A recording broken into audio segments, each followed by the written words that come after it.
And thanks. This is where everybody leaves. No, don't do that. Don't do that. Thank you for inviting me to talk to you today. It's a great pleasure to talk to you. Can you hear me okay? Is the first thing. Good. Okay. Thank you. That's great. So as Kim said, I was asked to talk to you about what makes a great proposal. I do this every day for a living, assessing proposals to see whether they're great or not. So you would think it's a really easy thing for me to talk about. But actually, when you get to it, it's not as easy as you think, because there are so many different facets that one is thinking about when one's looking at a grant proposal. And it's different from different points of view. So I'm going to share a PowerPoint presentation with you, and I hope it is informative for you and that it answers some questions. But I'm very conscious that you might have lots of other questions. So as Kim said, just don't hesitate to butt in and say, but what, and what about this, if you've got questions, and we can take other questions at the end. So I'm going to try to share my screen. Kim and I tried to share earlier and it worked okay, so hopefully it'll work okay, but it's a bit of a liability sometimes. Okay. I can see your first slide at the moment, but in just normal PowerPoint view. That's interesting.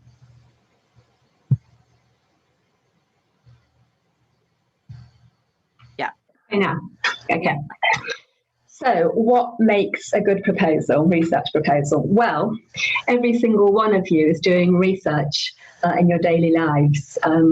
For example, if you wanted to buy a new car or another car, then you do your research. You'd say, well, what are the different makes? Okay, I like that car. It's, I've looked at the others and that's the best. Okay, so what about the models? And you'd research around different models, and then maybe fuel efficiency was important. So you'd look at how many miles to the gallon each car was doing, or maybe you're very tall and you need a head height in the car. So you'd research about the head height in the car. So everybody does research in their daily lives. But academic research is very different. It's very controlled. It's very rigorous, and it has strict procedures which need to be followed. And when we want to do something, either to a person or to a blood cell or a tissue sample, the approach that we take has to be really valid and verifiable. And if we want to do something, there's lots of critical scrutiny from lots of people as to why it's being done and how it's being done.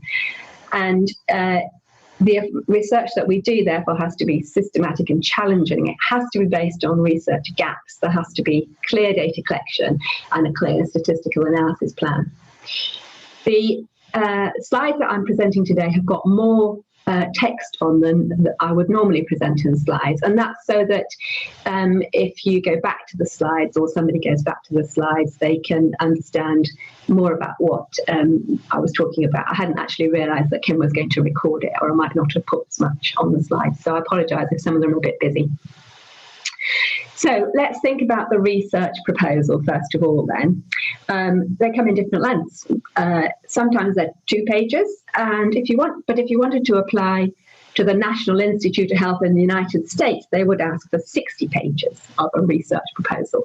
Now, obviously, if you're writing 60 pages, you've got to go into a completely different level of detail about what you're going to do, and that is all scrutinised compared to if you're just doing 2 pages.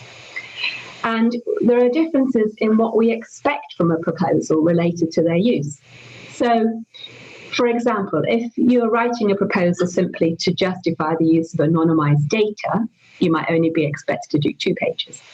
So one of my fellows recently had to write to the Cystic Fibrosis Trust.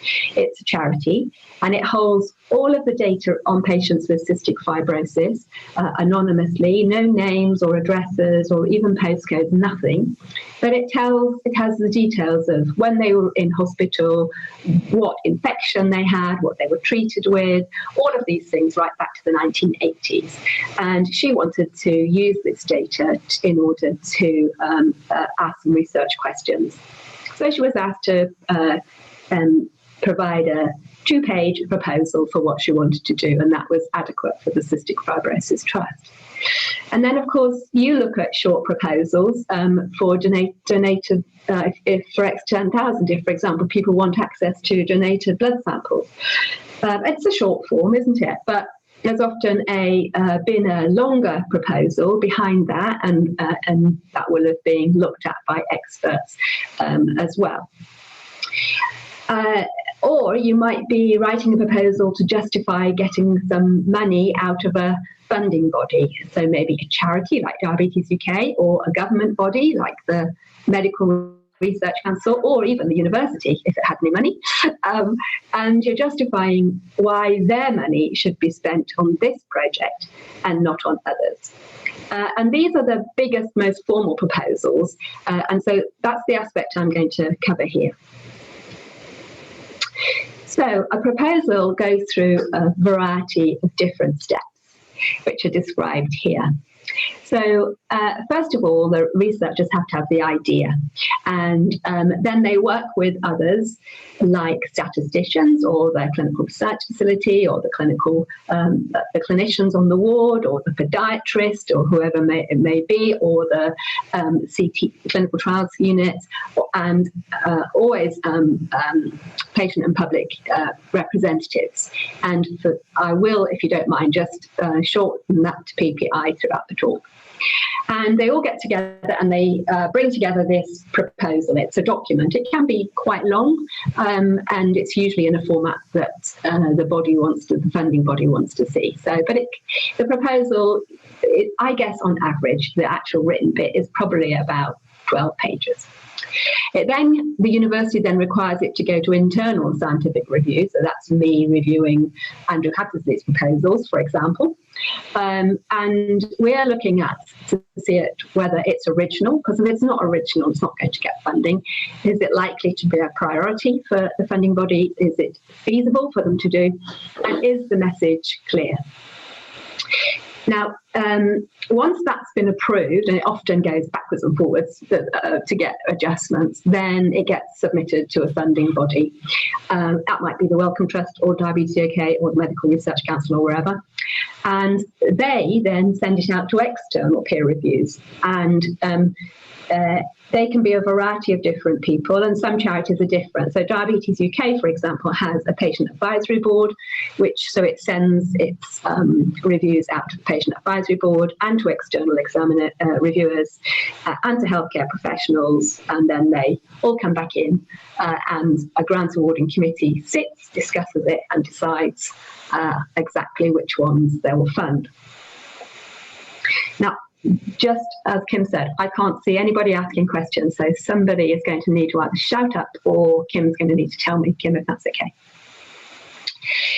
So how do you go about assessing a research proposal? Well, the external peer review that people take, as I said, come from different perspectives.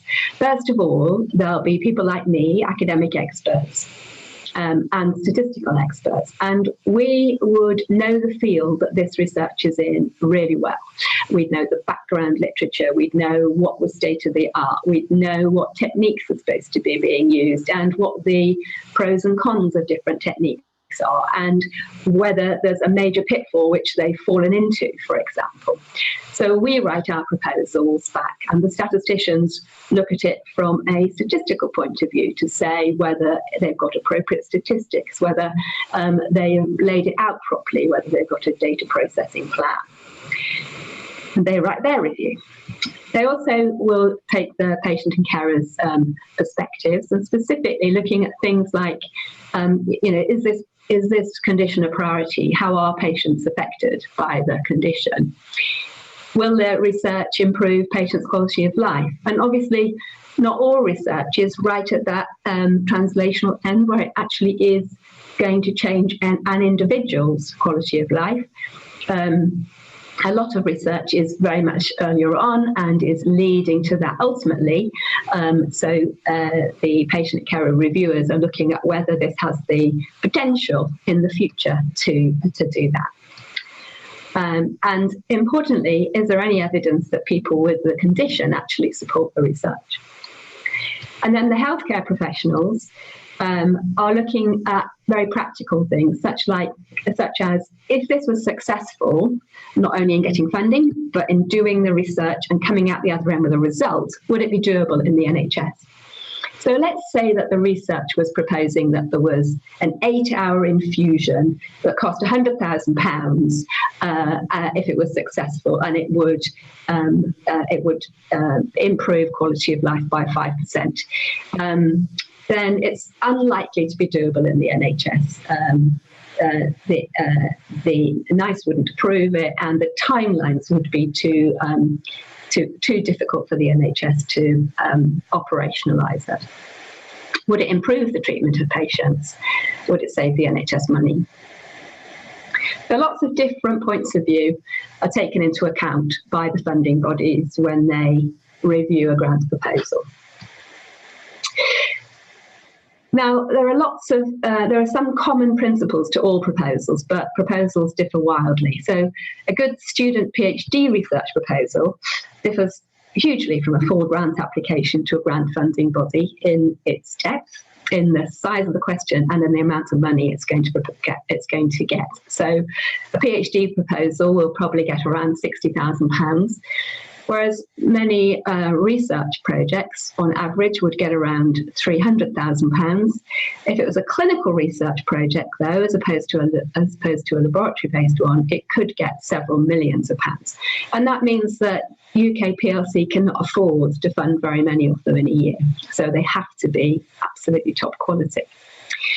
Remember that some good research proposals are first steps for a new approach. For example, they might be testing a new method on a blood sample.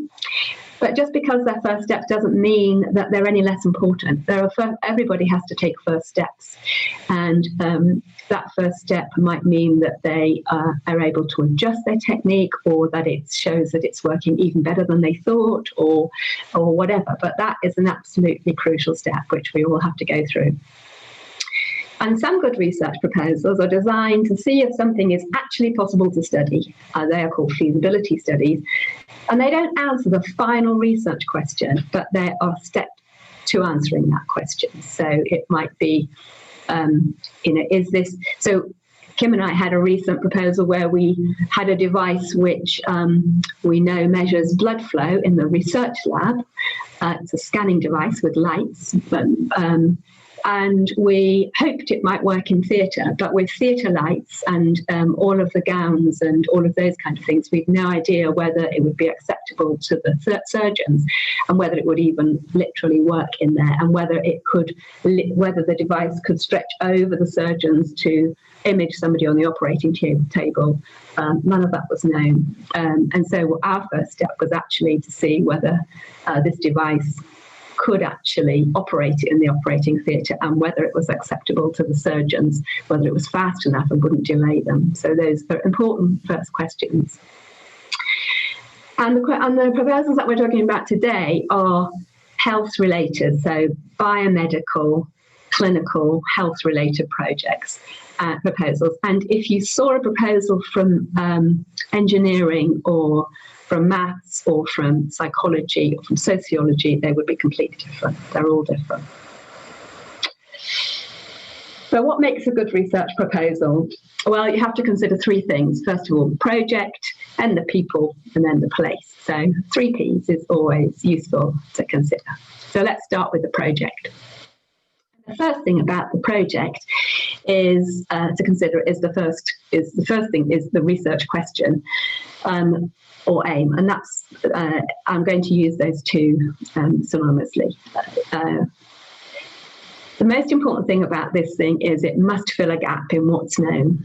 It must either be original, or it must justify why not.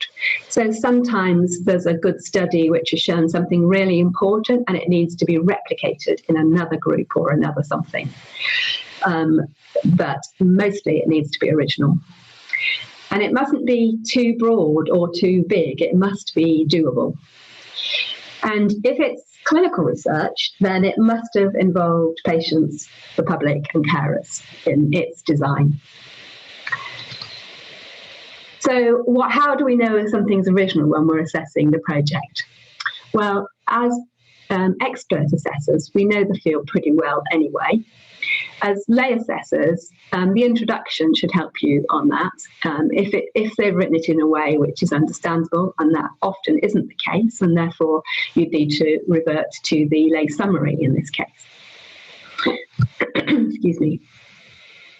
So the introduction to the project should set the scene. So for example, why is inflammatory bowel disease an important area of research? How are patients affected? What's the cost to the NHS?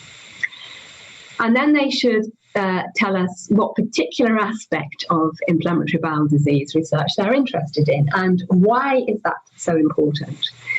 And how will that relate to patient care in the future if it is at that translational end of the research gap?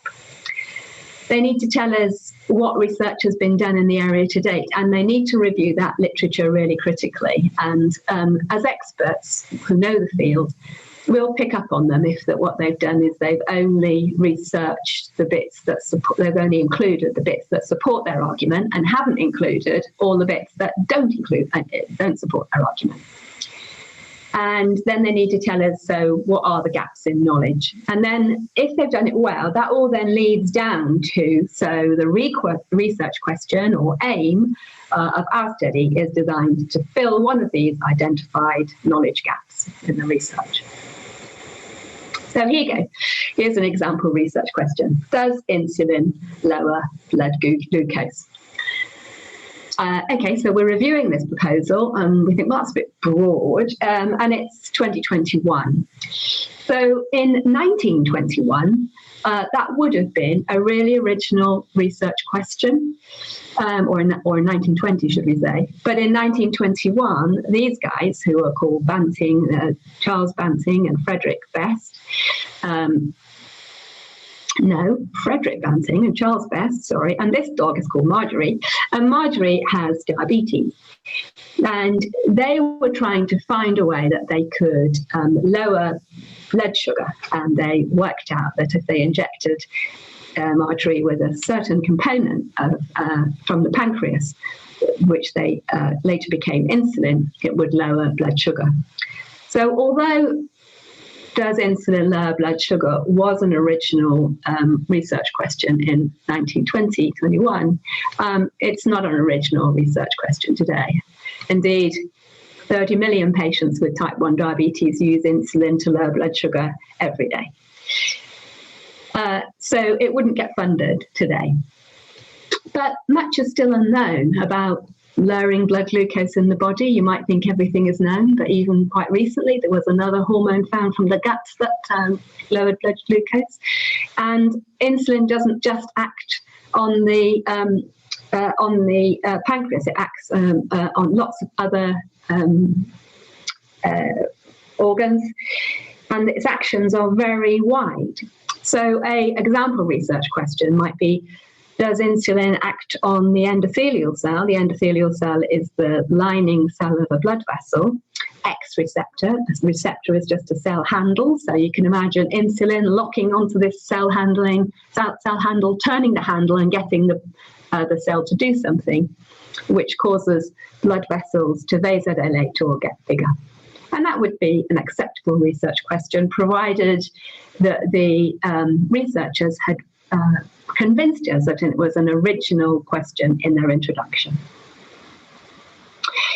So the next thing about the research question is it needs to be doable. So here's a nice question. Do human brain cells increase levels of LOX74? I've just made that up, LOX74. It's a thing in a cell, supposedly, in response to dietary supplementation with carrot juice. Human blood cells increase the level of LOX74 in response to dietary supplementation with carrot juice.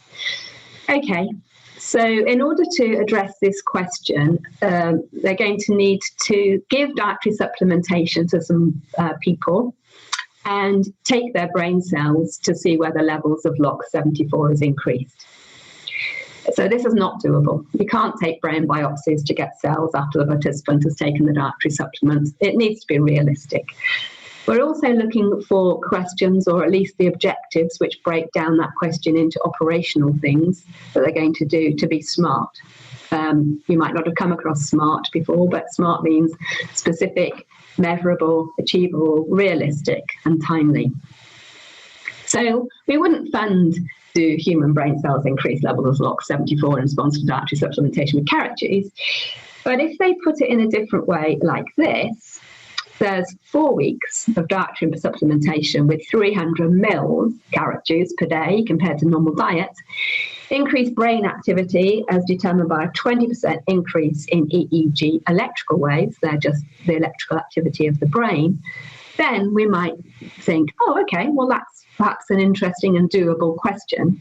And we start thinking about the next things which we're wanting to see. So questions like, well, who's this in? Is this in people with a disease or a condition, or is this in healthy volunteers? Is it in young people or old people?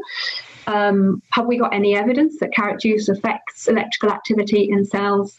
Have we any evidence that people will come in and have their EEGs measured? Have we got any evidence that 300 mils of carrot juice is something acceptable to the participants and they'll actually carry it on for 4 weeks? Is 4 weeks enough? And all those questions are going around in your mind. Those are the questions that you're looking for the researchers to have answered in the next step. If it's a clinical research question or aim, then you're looking for evidence that they've involved the PPIE group. And what makes a good clinical research question or aim might be that it's based on a research priority that's already been identified by patients if one's available. So the James Linda Lyons priority setting team is a now government-funded foundation which brings together healthcare professionals, patients, carers, and public to work and identify what's the most important questions for patients who have the condition and to prioritize those. And they go through a series of steps, and it takes a long time to do. And they come out with the top 10 questions for research in inflammatory bowel disease or in eczema or in whatever it is that isn't available for all different conditions. And often it's quite difficult to convert the research priority into a research question. So for diabetes, for example, one of the top research priorities identified by patients is a cure for type 1 diabetes. And if somebody wrote a proposal to Diabetes UK and the question and the aim was to find a cure for diabetes, it would never get funded because it's too broad and it's not specific enough.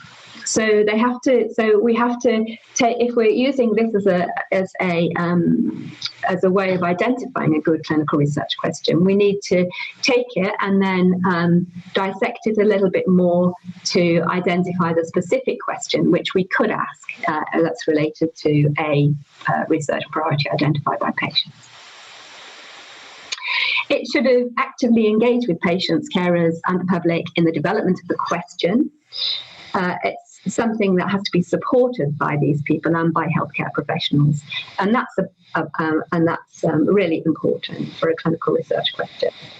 But not only have they got to have supported the question, but they've also got to have been actively engaged in the design of the study and how it's going to be delivered, and that involvement has to be clearly documented in the proposal. And you as PPI group, can look at those kind of things in the proposal. So after the research question, then the next important thing that we have to move on to is study design. Now, obviously, as experts, we're expected to know a lot about study design and what's best and what's not best, and there are various different types. As PPI advisors, then this is quite difficult, I think, unless you've got a background in the area. And if you have a background in the area and you consider yourself an expert, then you should contribute. So the first sort of studies are clinical intervention studies. So let's say they wanted to see if drug X had an effect, or if a program of exercise for 6 weeks had an effect on something, or if mindfulness training had an effect on something, then these are the type of questions that we would be thinking about when we're reviewing a proposal.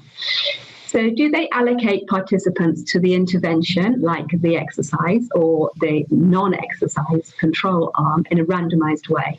Why is that important? Because if you're a GP sitting, or a nurse or a podiatrist or whoever, I'm not picking on GPs, sitting hoping to invite a participant to take part in research, you might, and it's an exercise research, you might look at the patient in front of you and think, oh, well, they're not really going to manage to do very much exercise, so I'll put them in the no intervention, non-exercise arm. And that's obviously going to bias the results.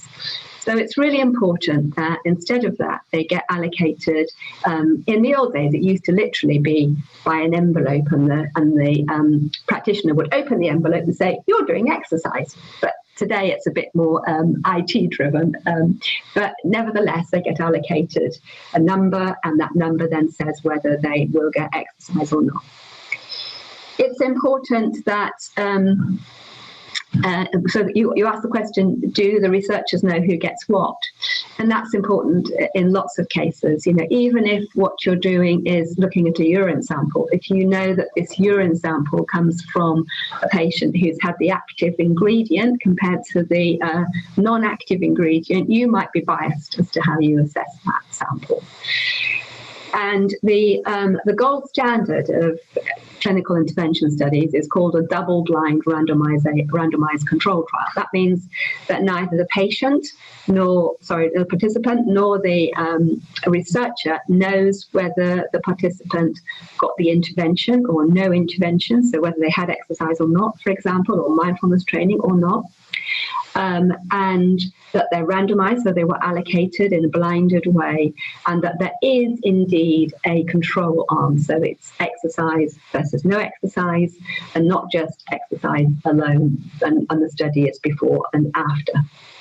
And that's because sometimes you can get things that change over time. So if you were looking at I don't know, something in the blood which was related to your diet, and you started with everybody in December, and you looked at everybody. You started half the group in December, and the substance was a fruit that came out in July. Then the first batch that went through wouldn't have had any of that fruit in their diet, and the second group that came through would have had the substance in their diet. So it could be just a timed effect which influenced the thing that you're looking at. So that if it's not a double-blind placebo-controlled trial, they really need to justify why not. Is the intervention based on good evidence? So is their mindfulness training proven to have at least shown that it's been developed in a valid way, that it's been approved, that it's been pilot tested, etc., etc.? Is the outcome measure clear and appropriate?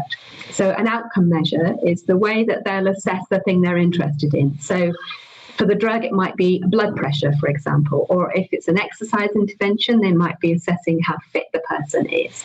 Or if it's mindfulness training, then they might be looking at the person's anxiety level, for example. What they need to prove to you is that outcome measure is clear and has been validated. But there aren't just clinical designs, interventional designs. There are what we call experimental medicine studies, many of which are so-called observational, so they don't involve an intervention. You might be taking a sample of a muscle to assess something in the muscle, or taking a brain scan, or taking a blood sample to measure a biomarker, a marker in the blood, something like that. So here's a research question. It's an observational study. Do the type of muscle fibers, you have two sorts, fast or slow twitch, differ in people with type 2 diabetes compared to people without diabetes, and does this contribute to differences in exercise capacity? So that's an okay research question.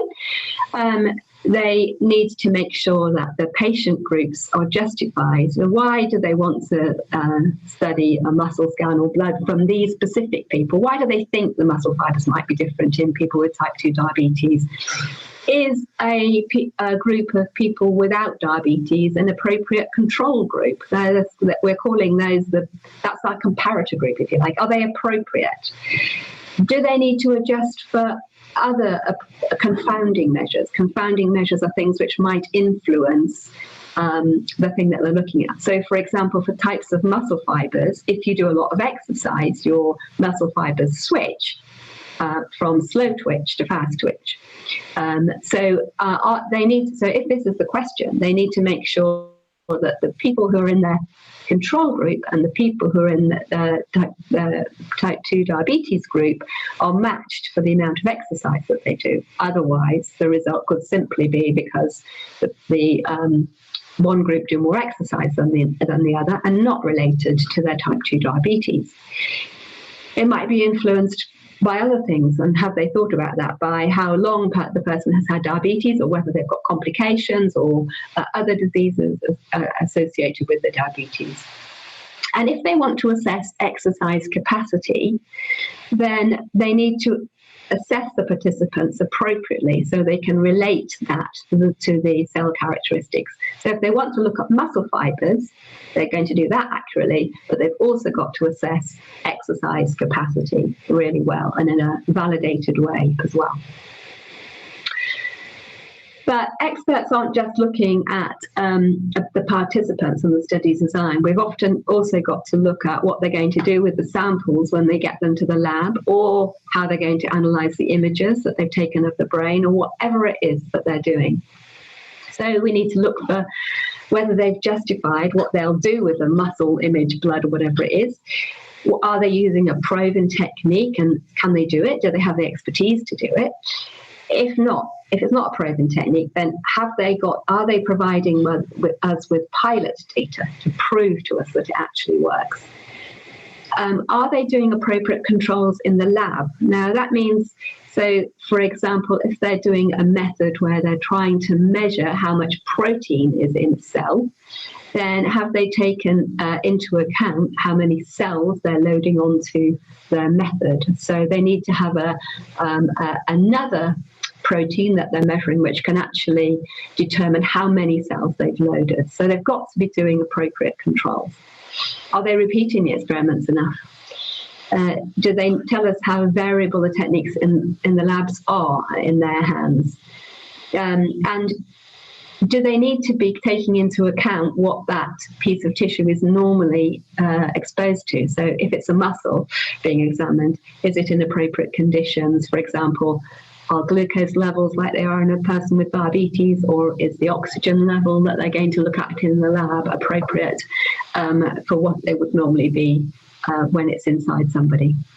So lots of different questions that we're asking all the time. The next important thing to look at for methods is what's called a sample size, and this is absolutely crucial. The number of people being studied is the sample size for clinical research. And why that is important is because there need to be sufficient people studied so that if the results are negative, there's no difference, it really does mean that there's no effect of the drug intervention or whatever they did, or no difference in muscle cell function between the two groups in the last example. And it has to be not that they just didn't study enough people to prove there was a difference.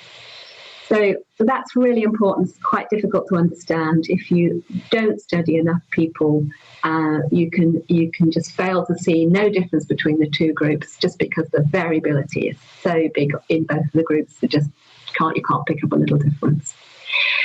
So how can they, the researchers and as assessors, be sure that they are going to study enough people? Well, they can use the literature or pilot data to see what kind of a difference they might get between groups if a treatment is expected. So if it's a drug lowering blood pressure, how much does the pilot data show it might lower blood pressure? If they're clinical, they might use their expertise and the literature to decide what's clinically useful. So again, in blood pressure, if you could lower blood pressure by 5 millimeters of mercury, that would be really useful. You don't need to measure it. The literature tells us that a 5 millimeter reduction in blood pressure would have significant health effects going forward. You don't need to lower it by 20 millimeters of mercury, for example. And then they can use both of those sets of information with statisticians to work out the number of people that they need per group to have completed the study in order that they will be able to detect those differences. And that's called a sample size calculation. And importantly, they need to show how they have calculated that in the proposal. And the statisticians will look at this with a fine-tooth comb, and if they haven't done it properly, then they'll be back to them with huge criticism. So it's important to get it right. They also need to be taking sufficient specimens if they're doing something in the lab, or sufficient images if they're taking images. So it's not just the number of people that are studied. So is one muscle sample enough? Have they justified it? And PPI involvement here is important too, because it might be that they have justified it in the fact that actually patients would find more than one muscle sample biopsy unacceptable, and they've shown that they can, even though they're only getting one muscle sample, it's verified. So they show that the measurements that they are doing on it are very repeatable, so one muscle sample is sufficient. They might have shown that if there are two muscle samples taken from a person, that they get the same or sufficiently similar results, showing that one was sufficient. Or they might actually show that they take one tiny muscle sample, but then they divide it into individual little muscle cells within the sample, and they do the assessment 3 times on that single muscle biopsy. And doing it that way, it's reproducible and representative. So that means it can be, the results are the same if you do it again, and it's representative of the person from whom the muscle sample was taken. So again, that's an important justification as to why what they have suggested is okay. The next thing to think about sample size, which the statisticians have now told them involves recruiting 100 participants into the drug arm of the study and 100 participants into the no drug arm of the study. So is recruiting that number realistic? How many of these patients are there in their area? So, if they needed 200 patients in total, and we found out that in Exeter there were only in total 300 patients, it's unlikely that 2/3 of them are going to volunteer.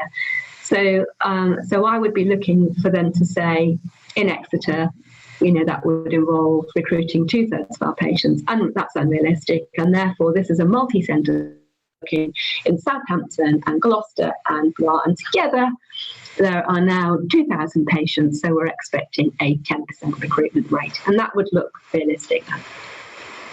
Have patients been approached to see if they support the study and are likely to volunteer for it? That's important. If it's too onerous, then they're unlikely to do that. Have patients and carers been involved in the design?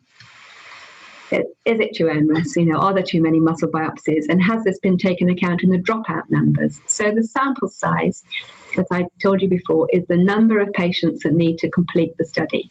So if they need 200 patients to complete the study, and it's a very onerous study, then the dropout rate, people who don't complete the study, might be as high as 20% or even 30%. So they've got to take that into account and over-recruit to the study to take that into account.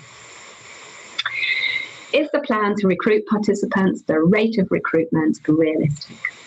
And they should present a plan as to exactly how they're going to recruit participants, whether they're going to GPs, for example, or whether they're going to age concern, or what way, how many are they expecting each month, and is it realistic? So that ends what we're looking for on the project, but then we return to the people. So in terms of people, you have to assess whether they've included people who are appropriate for the proposal to ensure that it's conducted properly. So, for example, if it's in diabetes, you can see that diabetes features a lot in my brain. You need a diabetologist or maybe a podiatrist if it's for a foot project. You need to have included patients with the condition and their carers. there needs to be a statistician involved at a minimum to advise on design, on sample size, and on data analysis. But for some complicated studies, there will be a statistician who will actually do the analysis for the study. If it's a more simple study, then researchers like myself and Kim could do it ourselves. For a drug trial, there are many specific committees that have to be in place by law, and those are data management committees, a steering committee, and each committee must be made up of an appropriate people in order to comply with it's not actually government law, it's by laws which are governance laws accompanying the conduct of drug trials. And if it's a cell study that needs a geneticist or a cell biologist, then they have to be a major part of the people who are included in the proposal. And they have to have the right skills, so it's no good having me as the physiologist when actually the work is genetics. That wouldn't pass the filter. And if it's about MRI imaging and you need to analyse images, then you're going to need a physicist or an image analyst or a mathematician with skills in that area, or somebody with proven ability. So what makes a good research proposal? Third of the P's are place. So this doesn't mean it has to be done in an outstanding academic institution like Oxford, definitely not. But the place has to be appropriate for the study, and it needs to have all of the facilities, or at least access to them. So, for example, you might need an MRI scanner or a clinical research facility, or another area that people can come in and that there are skills available who can do muscle biopsies or whatever is needed for the study.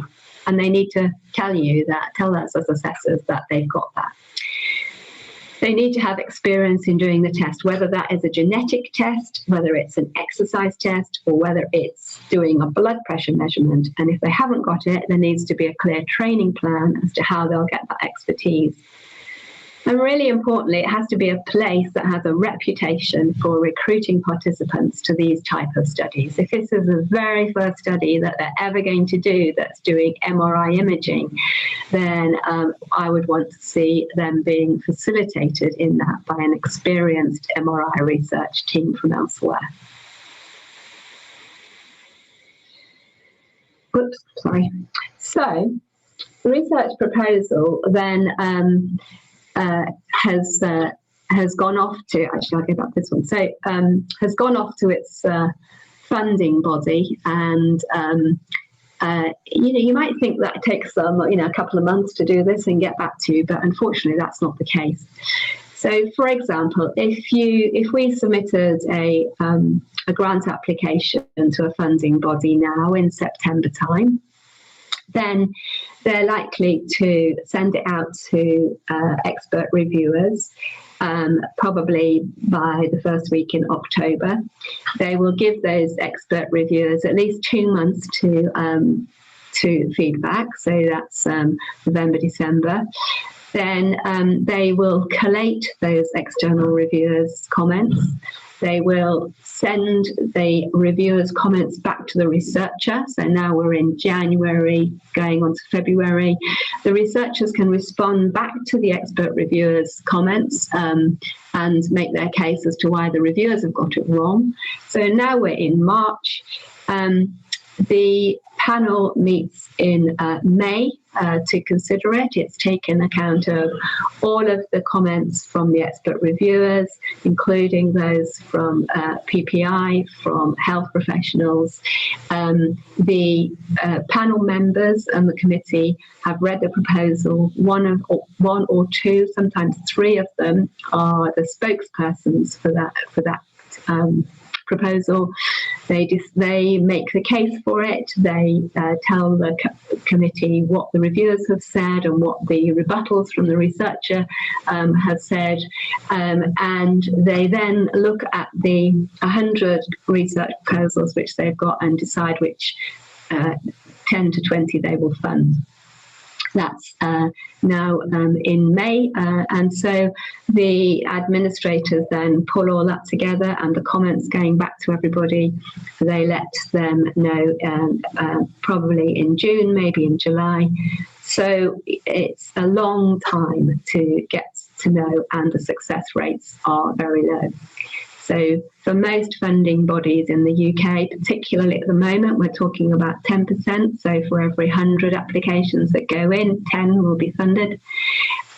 So it's really, really difficult, and researchers have to spend a lot of time, as do the statisticians and the clinical trials unit and the clinical research facility, working up grant proposals which go to funding bodies which are not funded. And you can imagine that that's really demoralising for researchers, and particularly for young researchers who are trying to, make their way in research and will be the people who will drive medical research for the future. It's very demoralising thing to happen. It used to be before COVID that perhaps 20% would get funded, but that's still, only 20 out of every 100. So researchers have to put in, at least 5 applications a year if they're going to be successful in that regard. 10 probably at the moment, and that's just not achievable really, given how long it takes for everybody to do, and also how much involvement with all these other experts are involved even before you get your grant out to the funding body. So it's a very difficult process for everybody. Alongside them working that proposal up though, that proposal is actually a theory of what they will do and a justification of why they will do it. But if it got funded, to put it into place, it has to be converted into a protocol, and it has to get ethical approval. So often, whilst all of those things are going on, and with the funding bodies, the proposal has been transformed into a study protocol. We get often the final bits of it are not done until funding is known, specifically because so few get funded. But if it's funded, you need then development of participant-facing literature, and obviously this is where you guys come in a lot, looking at patient information sheets, consent forms, all of those sorts of things. And the protocol actually runs through on a point-by-point operationalisation of that proposal. For example, if it's a taking blood, it will be whether the blood is taken with the patient with the tourniquet on or not, how many blood samples will be taken into what kind of bottles, using what kind of blood taking device, is it a bottle or a butterfly needle, all of that kind of detail has to go into operationalizing the study, and so there'll be protocols and manuals as to how all that goes. Once that protocol, not the operational, that's just an ordinary protocol, is developed, it has to go through ethics, and so it gets submitted to a research ethics committee. Of course, all the participant-facing literature goes to the ethics committee, as do things like the adverts, the GP's letters, all of those kind of things, and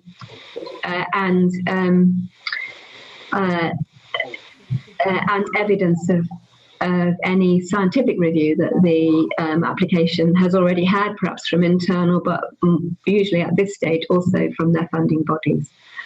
Now, research ethics committees are looking at they're taking an ethical review of the application. They're not interested in the scientific review, so that's already been done.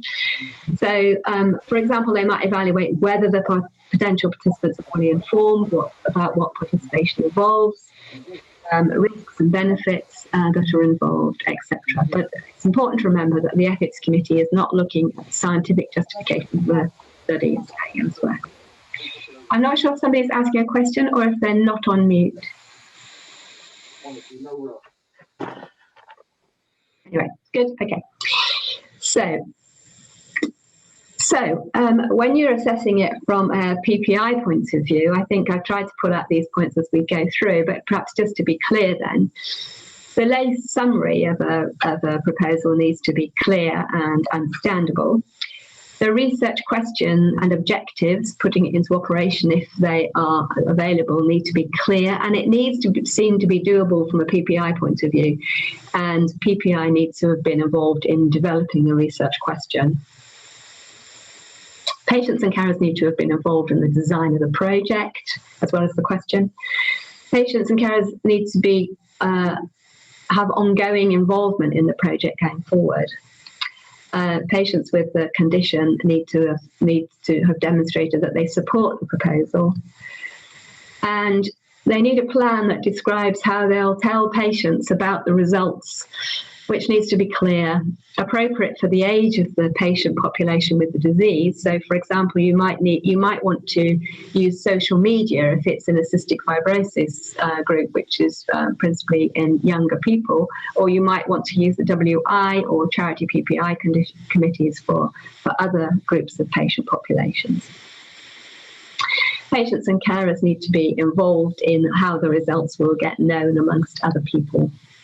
And the people and place need to be appropriate for the study. And I think PPI is really useful and helpful because often the experts forget to look at the people and place. And so having PPI adding to it saying, don't they need a diabetologist, or don't they need somebody that knows about feet in this study, is really helpful. So I have given you a whistle-top tour of what it's like to review proposals, and I hope it was useful and not too boring. But I'm very happy to take any questions that anybody might have, and I hope it was the kind of thing you were expecting, because I'm not quite sure what you were expecting. Yes, can I ask a question, please? Yeah, please do. You mentioned the use of MRI in many studies now. Is that become more critical in the sense that we are short of MRI equipment throughout the NHS, really? It's under great demand all the time for normal, excuse me, for normal clinical uses. And does that make it more difficult for researchers to access MRI? Thanks, Austin. That's a really good question. And I think it has very much influenced what actually, it's not just MRI really, but I think that it's much more difficult for clinical researchers now to use NHS facilities. So whether that's you want an MRI image or you want somebody to measure the lung function of a patient for research, the NHS is so busy that it's really difficult to access it for research. Now, obviously, there are research scanners and departments which can do things like lung function. So clinical research facilities often do those kind of things.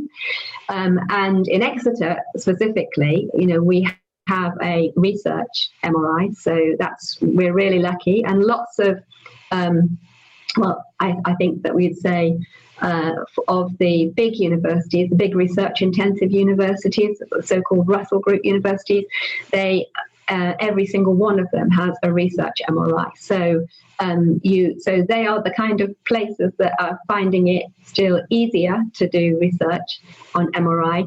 But even then, they are getting asked to donate time on their research scanners to support the NHS and the catch-up. And we're all doing that, of course. I mean, that's our obligation and very important. So yes, it's much more difficult, I think, for anything. But hopefully there'll be a catch up and then it will get back to what it was like before. And I would just add that sometimes in some research, MRI scans or X-rays or CT scans are actually used as part of diagnostic care as well. So for example, if it's a cancer trial, you might have an MRI scan, which is part of care, or perhaps better, a CT scan, which is part of care. And that scan is also taken for research. And then they have the interventional drug, and then they have their next CT scan to see whether the tumour has reduced in size. It's also a diagnostic scan as well. So sometimes they're combined, but not always.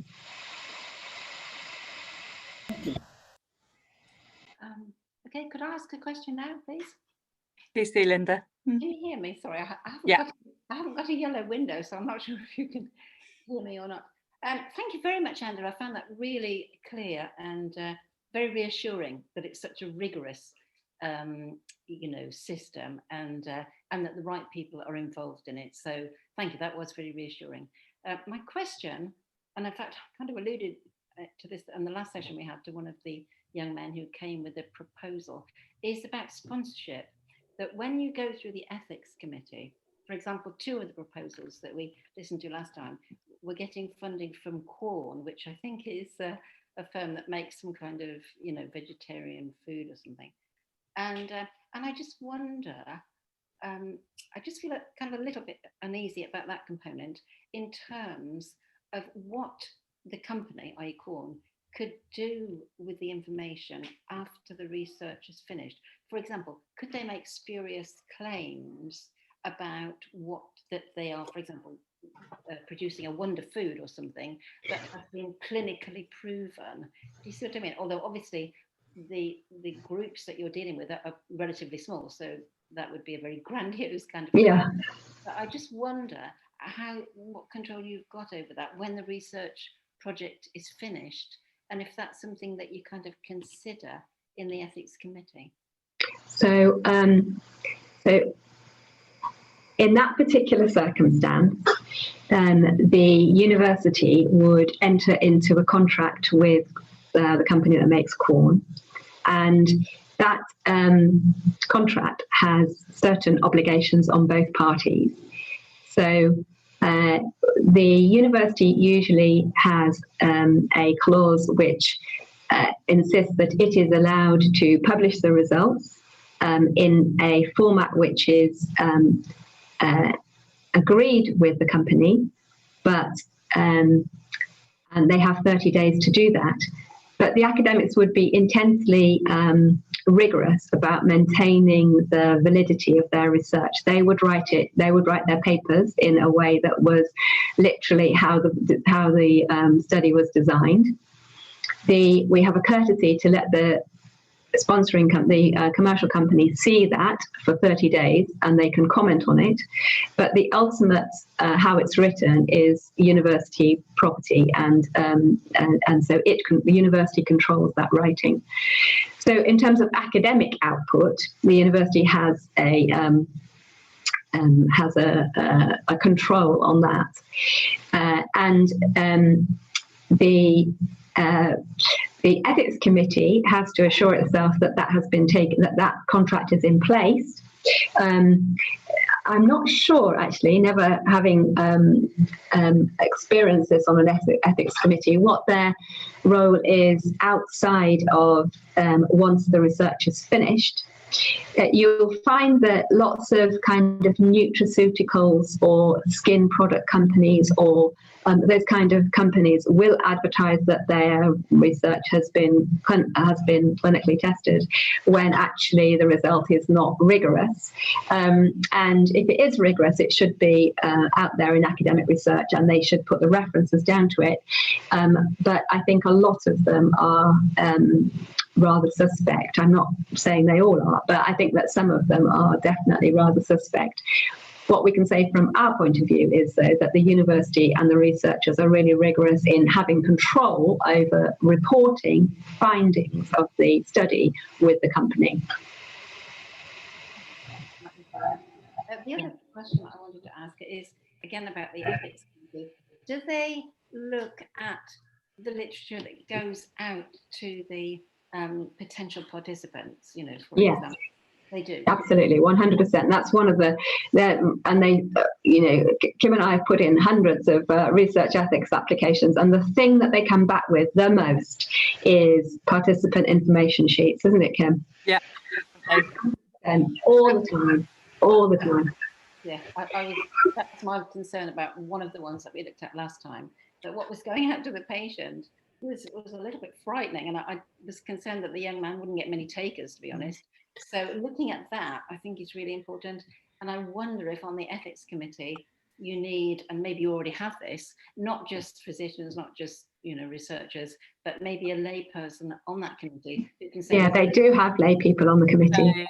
then. So That's the really good. yeah, so the NHS Research Ethics Committee, they should always have a third of that, at least a third, should be lay members. That's really reassuring. Yeah. And there's usually about 15 or 20 members of the committee. It's quite intimidating when you sit in front of them in a large kind of boardroom type style and you're quizzed about the study.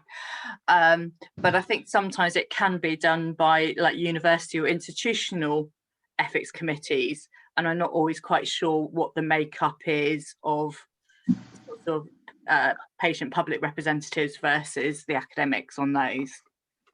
Well, But again, that's really reassuring. So they'd be able to make a comment about the language used and whether or not it would be yes. Yeah.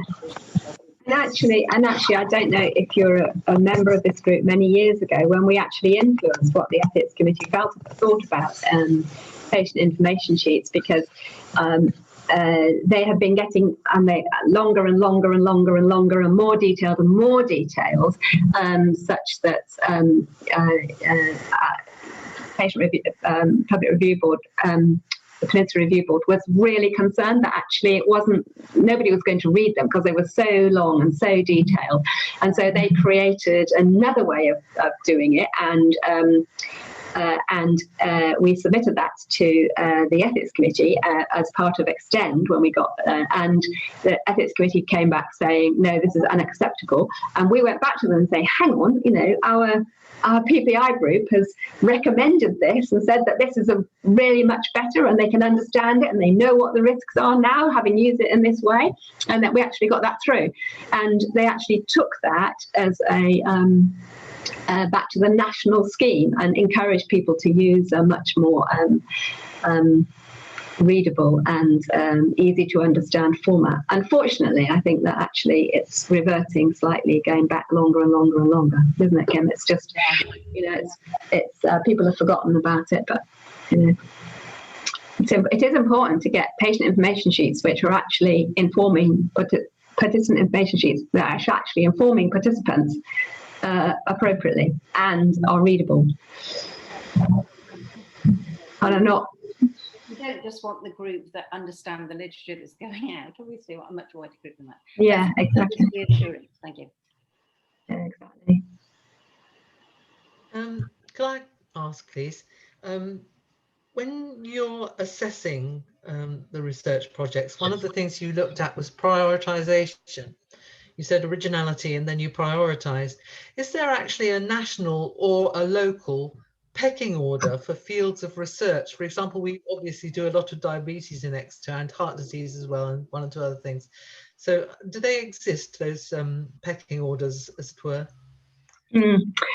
So no, there isn't a national prioritisation, but there are prioritisations. That doesn't make sense, I know. But so, for example, the Wellcome Trust has prioritisations, and that's around mental health and infectious diseases and discovery science, and lots of other institutions will have prioritisation. So NIHR, National Institute of Health Research, which funds the clinical research facility, it has prioritisations as well around multimorbidity, so people with lots of conditions, around mental health again, around and dementia. So each of them have prioritisations, and they will receive funding applications, and they will give priority to those particular themes. And that's why it's actually really difficult to get rare disease research funded. So if you're interested in an area which has very few patients with the disease, then it's really difficult to get it funded, because all of those things, lots of those things that we went through, like costs a lot of money for the NHS. Well, if there are very few of them, then even if each year it costs a lot, then overall it doesn't cost a huge amount, and so they get disadvantaged, which is why some charities, then, like for example motor neuron disease charity, only specialises in motor neuron disease because it's a rare condition, and otherwise there would be no funding for it. So no, not a national priority, but definitely specific priorities. Do we have and in Exeter, do we have a priority? No, we don't. So we have our areas that we're expert in terms of what academics are expert in. So yes, diabetes, yes, dementia, genetics, those things. But of course, each one of those areas has to compete on a national stage, get money to fund it. Well, the university doesn't fund it. So it will only ever succeed if Exeter has world-leading people doing it who can actually compete and get money in the national and international stage to bring money to Exeter to do the research. Scary, isn't it? Scary. It's really scary. Thanks, Angela. I'm Alexis. Alexis. And you are hugely detailed. Sorry. And somewhere, no, I'm not complaining, but it just made me pay attention a bit more. But somewhere in there, and perhaps lost, is a theme which I think is really, really important. And I'm sure you will, but where is it? My question is this. It's about ensuring that there's sufficient diversity in the group of subjects for research. We've got classic examples, haven't we, of the oxygen levels for Black people. Oh dear, that little device doesn't work the same. Oh dear, spacesuits don't fit women. Oh dear, we forgot to do women in our study of X. We've got lots of, et cetera, all terrible. And I wonder where there is the tick box that says that the person who's analysing whether this is a good project has actually addressed that issue and said, okay, we haven't missed children, adults, the elderly, whatever, Yeah, it's a really good question, Alexis. It's a great question. And I think up until pretty recently, people weren't challenged about it at all. And, you can see that from years and years of big clinical trials that only ever recruited patients who were people who were less than 65 or less. So, all of the blood pressure studies, for example, are all in patients who are 65 or less. And given that, now huge numbers of people are living into their 90s, then how you treat that group is much more difficult. And that's just age, So you're exactly right. Getting diversity in our research participants is absolutely crucial. It's incredibly difficult to do. And so, for example, myself and my colleague had a big study in London. Was trying to look at cardiovascular problems, so heart problems and vascular problems across a wide range of people. And we had ensured that we would make sure that we had individuals from the Caribbean community, as well as from Pakistan and Bangladesh community, as well as from the British community. And when we were going along, it was easy to recruit, and our research team was made up of members of all of those communities. And when we were recruiting, it was clear that the Pakistani community was not a problem. They volunteered really easily. The white British community was not a problem, but the other two communities were incredibly difficult to recruit. And you need to change the way you think and the mentality that you think about, and in order to do that. So the only way we could get the Caribbean community in was either to see them in their home or to bring them in by taxi and from their workplace and take them back. And something worked differently for each of them. And unless you've actually got a member of your research team who's a member of that community, it's actually really difficult to understand. And for several of the communities, it's important to engage with the community leaders as well as just have a researcher on your team, and also to remember that things like patient information sheets need translating into different languages and all of those kind of things. For us in Exeter, it's incredibly difficult to be diverse. I mean, the Exeter 10,000 is more diverse, much more diverse than the population in Devon and Cornwall, much more diverse. And so we're trying to be very active in that. equally though, for us, the rural community, and bringing people in from the rural community and ensuring that they have access to research is equally important, because otherwise you see lots of research which is done on metropolitan livers and not on, or urban livers and not on rural populations. So we're really keen to do that, and of course that's why Kim leads people going out to the agricultural shows and things like that, and many of you have contributed to that in the past, and that is so important, absolutely so important. Similarly, we've projects looking at homeless and drug users, and we've that is a community that there is in our area, and so we're engaging in that community. But we've got to be realistic in what we can actually do in terms of diversity in Exeter, particularly around the BAME community.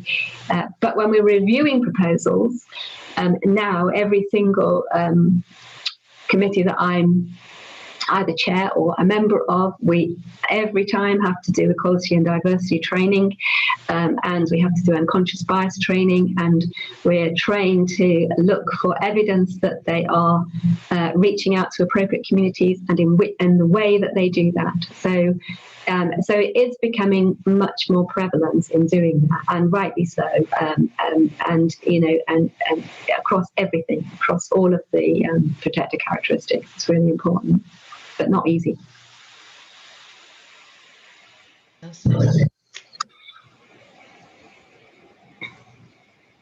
Okay, I think I'm very conscious of the time, and other people have got other things going on, so I'd just like to thank Angela for that talk. I think it was a really good sort of overview of what makes a project proposal and protocol, and thank you all for attending. And I will put this up on the website so people can access it at another stage. And then we'll have another one in about 3 months' time, where we will invite a colleague to come and talk about viruses, how they work and how they mutate. And as well, because that was one of the areas that was identified that people wanted to have a talk on. So we hope that we're on the case of organising that for about 3 months' time, and Louisa will be in contact with that. So just like to thank everybody very much for coming along today, and for Angela for talking. No, it's a great pleasure. Thank you for listening. Thank you very much. Bye, everybody. Bye-bye. Bye, everybody. Bye bye.